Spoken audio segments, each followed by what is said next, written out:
કેમ છો બધા? તો આજે ફરી એકવાર આપણે નવું ખાણું લઈને આવ્યા છીએ. જેને પણ આવડે એને આંગળી ઊંચી કરવાની છે અને જવાબ આપવાનો છે. તો ચાલો.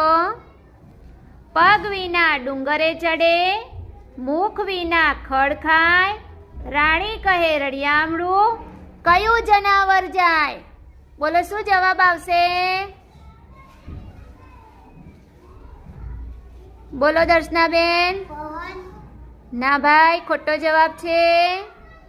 શ્રેયાબેન, પાણી પણ ના આવે. આ બાજુ કોણ છે? બોલો નરેશભાઈ. આગ પણ ના આવે. બોલો બેટા. કોલસો પણ ના આવે. હવે કોણ છે? બોલો તો. પ્રીતિબેન. ખૂબ સાચો જવાબ. ચલો સરસ.